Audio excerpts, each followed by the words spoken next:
On both sides of the Hudson River, the people who were called the Wapping Confederacy on the other side, and the people who settled on the western banks of the Hudson were from the Munsee band of the Lenape, or people you call Delawares. The amendment of the bill, which President Reagan just vetoed, was a substantial improvement of the original bill.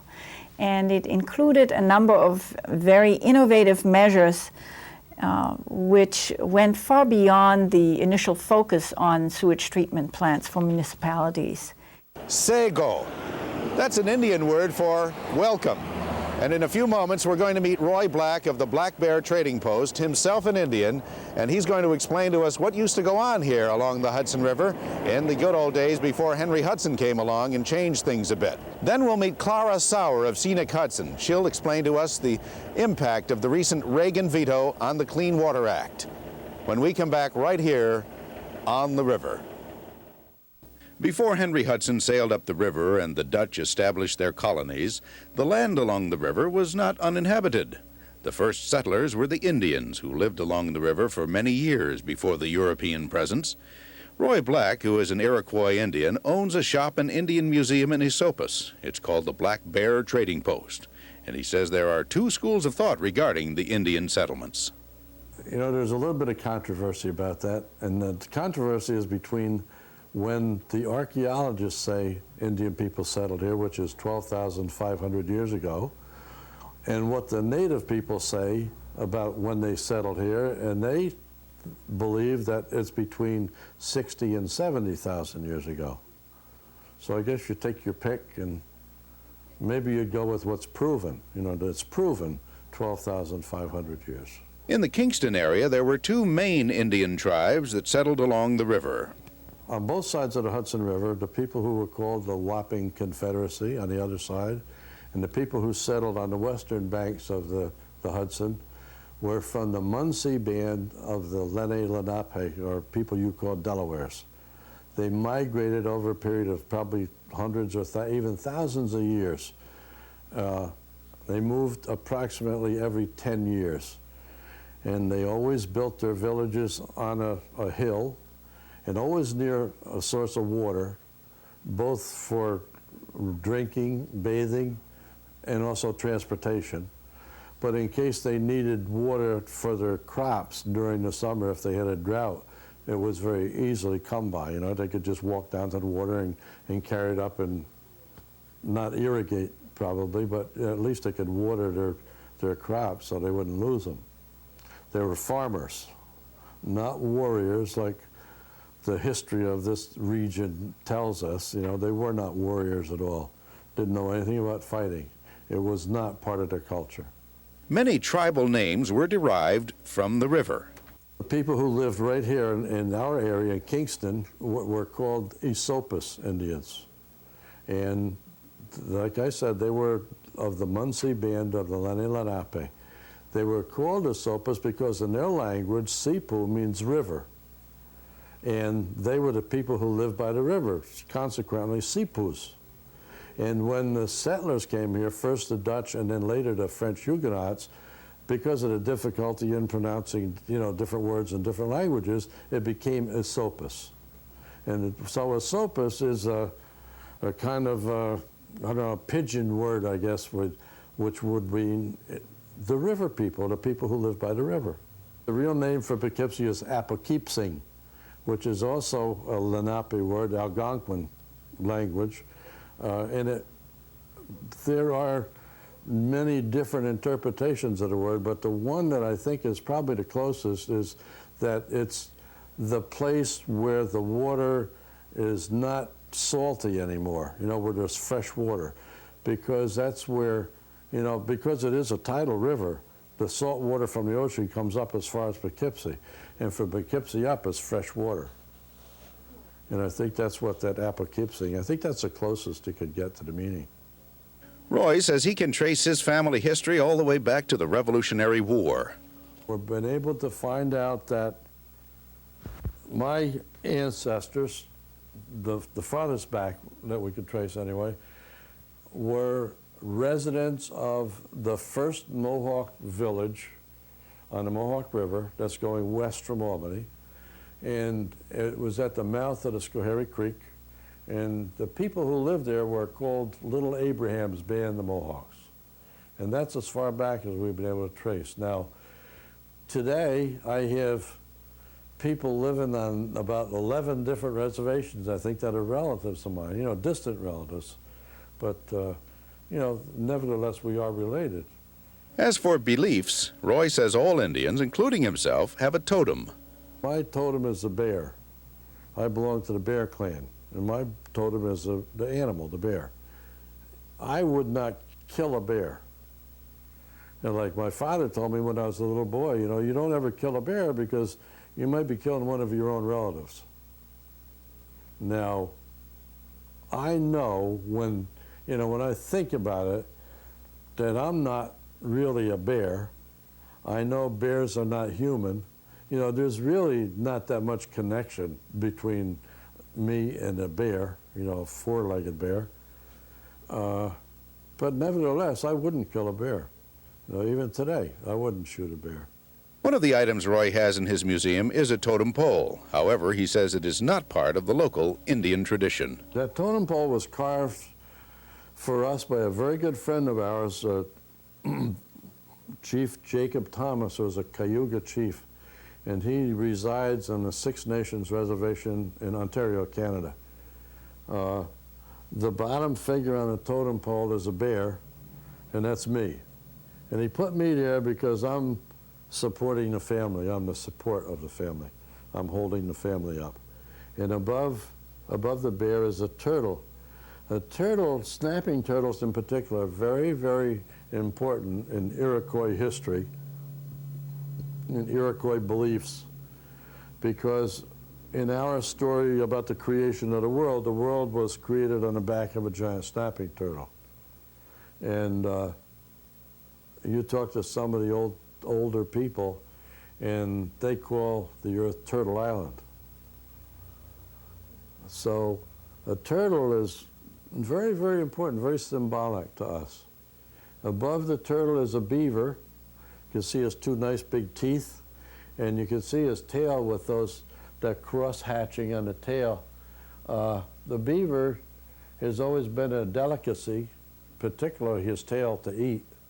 And the beaver skins were one of the main furs that the Europeans wanted when they came over here.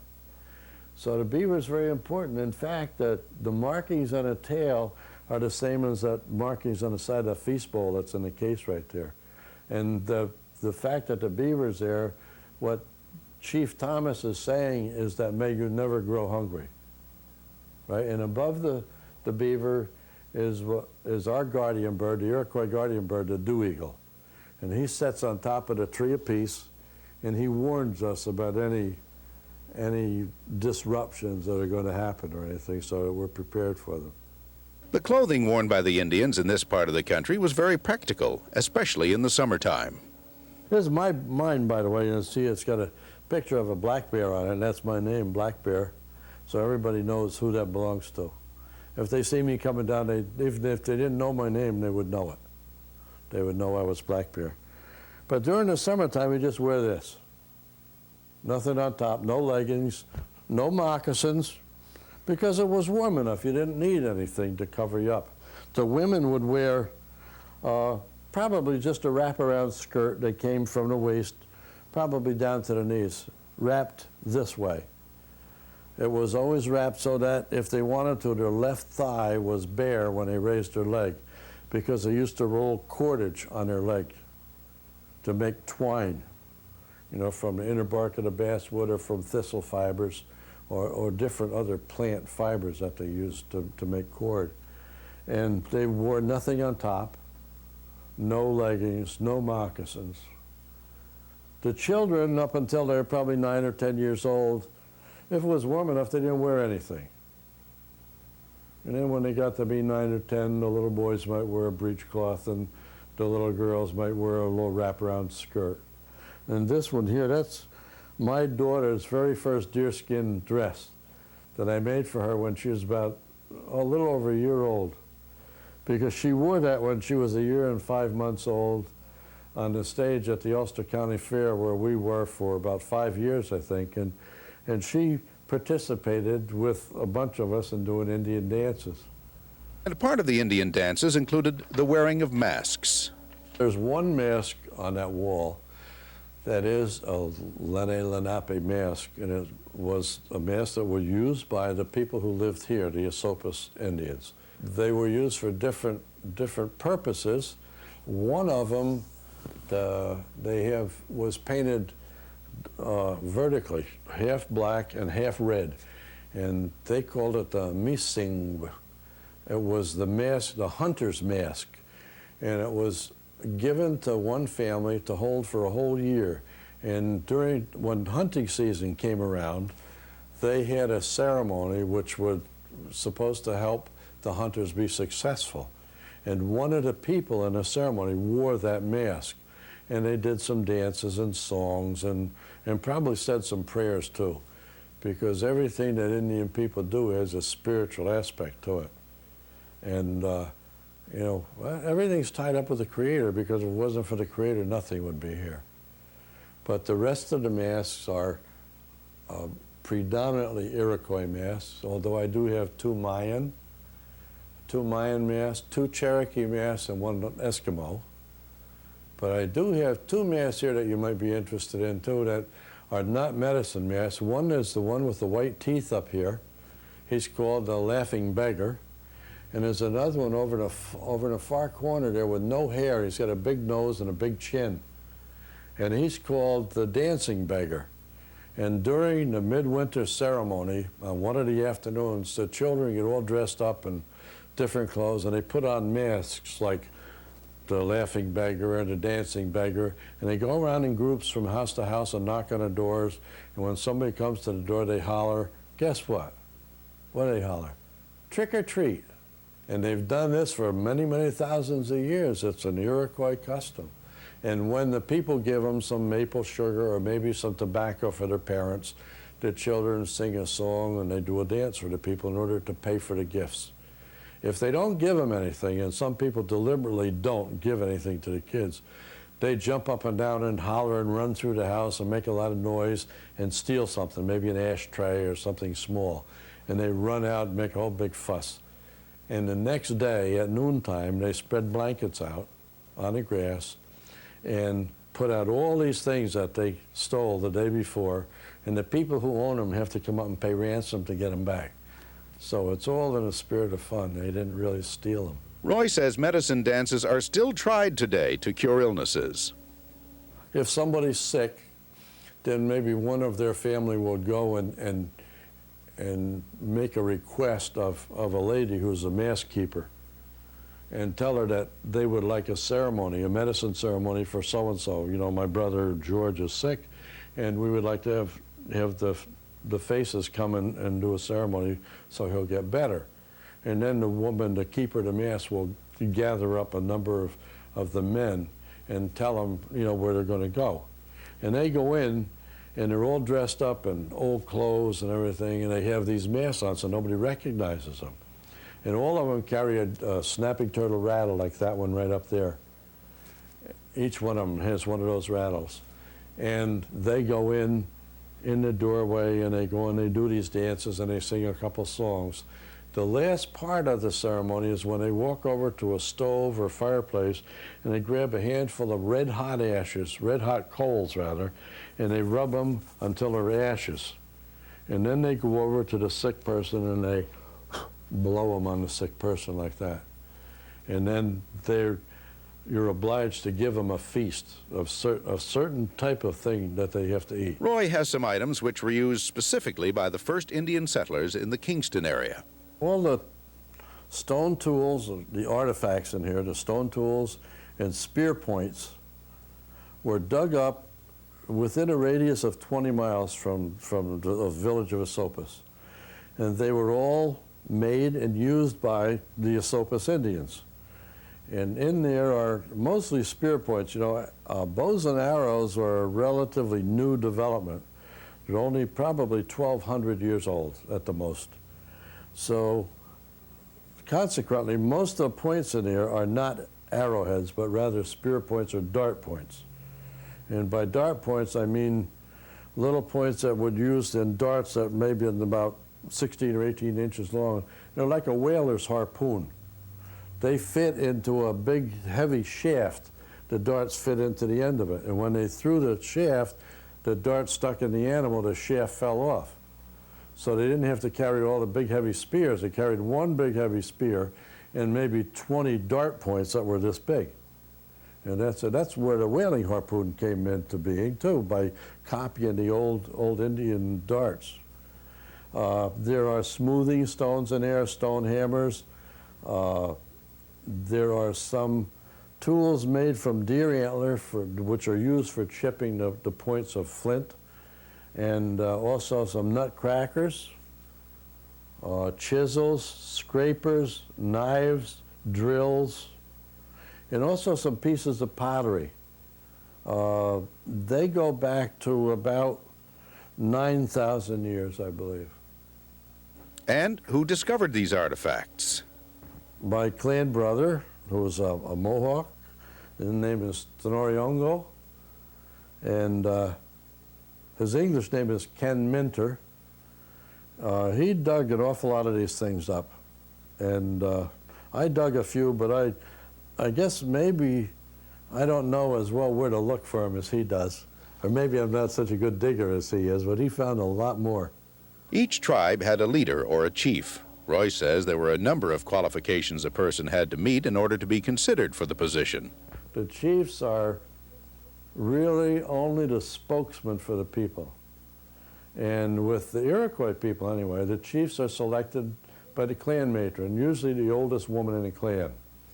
Now we have 3 clans in the Mohawk Nation, the Bear, Wolf, and Turtle. Each one of those clans has a clan matron, and she picks out the chiefs.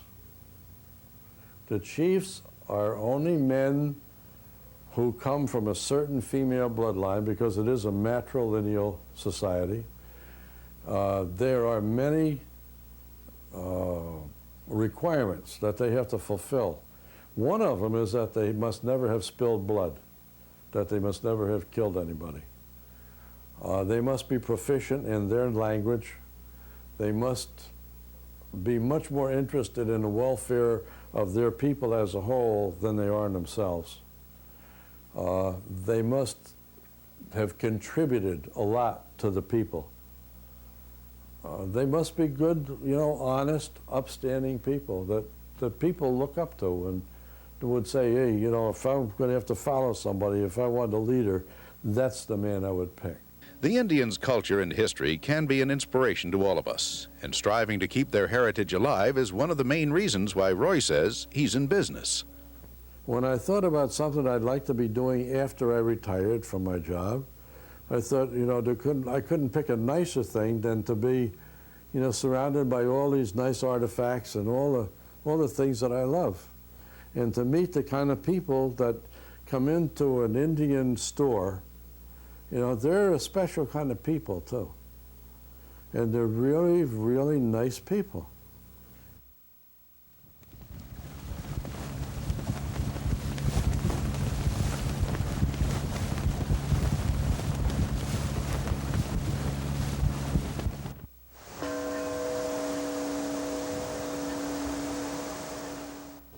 Over the past 14 years, there's been a major cleanup effort taking place in the Hudson River. Much of it can be attributed to the passage of the Clean Water Act in 1972. It made available millions of dollars in federal funding solely for that purpose, to clean up the water. However, recently, President Reagan vetoed a part of that act, and environmentalists are concerned. Klara Sauer is one of them. Executive Director of Scenic, Hudson, and Poughkeepsie, she says if a revised, strengthened version of the law isn't enacted, the goal of a clean environment will not be met. The amendment of the bill, which President Reagan just vetoed, was a substantial improvement of the original bill. And it included a number of very innovative measures which went far beyond the initial focus on sewage treatment plants for municipalities. and it now addresses combined sewer overflow, which deals with separating the collection systems from water that collects when you have a major storm, rainstorm or snowfall, from the treatment of the sewage. And right now you don't have that. Certainly in Poughkeepsie you have a severe problem. There's a lot of bypass, and in severe rainfall you have a lot of raw sewage again winding up in our waterways. The new act would address that. It also provides funding, $400 million for non-point source pollution. And that is pollution that is caused, that doesn't directly come from a pipe. It deals with runoff from farmland, city streets, salt, and a number of diffuse sources, which actually cause 50% of our water pollution problems. And the new amendment addresses that problem. The amendment also included a number of other measures. The new law stipulates that each state has to submit to the Environmental Protection Agency within 2 years and a list of all the waterways that have toxic pollution problems, and certainly the Hudson River does. And then a strategy has to be developed to address those toxic pollution problems. Now that does include industrial plants that have pollution abatement technology installed, and those have to be included in that list. What EPA also has not yet done at this point, and what the new law would require, is that they would have to promulgate limits and standards for various toxic pollutants, which at this point don't really exist, and that it deals with plastics and synthetic fibers and 2 or 3 other known pollutants. And they would then be factored into this entire strategy. And a study in 1982, and that's the last available data, did indicate that currently some 26 different toxic chemicals are being discharged into the Hudson River, and about 40% of the chemical waste stream is unregulated. And so the new act would be a substantial improvement. Klara says if the revised bill passed, it would not be inexpensive. The bill that the president vetoed had a price tag of $18 billion, and Senator Moynihan fought very hard to keep the existing formula in place. And under that bill, New York State would receive the lion's share of funding, which would be $1.1 billion. Roughly 11% of all the states would come to New York State. And that is also because we have a lot of pollution going on here. And a number of plants are under construction, that one in Mamaroneck and I believe another one in New Rochelle, that are jeopardized by the president's veto. Also, the original statute required that all plants, which initially were primary treatment, which means just eliminating the raw sewage, be required to have secondary treatments in place by 1988. And that means that 85% of organic waste would have to be removed from the waste stream that is then discharged into the river. Most plants in the main stem of the Hudson Valley are now secondary in nature, with the exception of Wappingers. There may be a couple further upstream that I'm not aware of, but most of them are in good shape. But there are a lot of little ones that have not yet come up to that compliance, and they will be suffering if this law isn't reenacted or reintroduced and then enacted in the next Congress. Since the enactment of the Clean Water Act, many improvements have been made. In general, the river is much cleaner, it smells better, it looks cleaner, and it is used much more extensively for recreation in terms of fishing, swimming, boating, all sorts of recreational activities are now occurring on the river that weren't the case, that wasn't the case about 14 years ago. So because the Clean Water Act was passed in 1972 and it made available federal monies for construction of sewage treatment plants, our waters are now much cleaner. Klara says the president's veto will have a negative effect on the environment. She says also she and other environmentalists will continue to fight for its passage. It basically means 14 years of good and hard work goes down the drain. It also most definitely means that the bill is going to be reintroduced when Congress convenes January 6th. And Senator Moynihan has said that is one of the first initiatives that he will undertake, and I believe the rest of his colleagues are behind him in that. So the president is going to be confronted with a major battle very, very immediately. The Iroquois Indian word for goodbye is onne. We're saying goodbye only for this week because we'll be back again next week with a very special person about a very special book. It's called An American Treasure. It's all about the Hudson River Valley and a lot about the Hudson River. And we're going to meet the photographer who took some magnificent pictures. When we come back next week, same time, same place, right here on the river.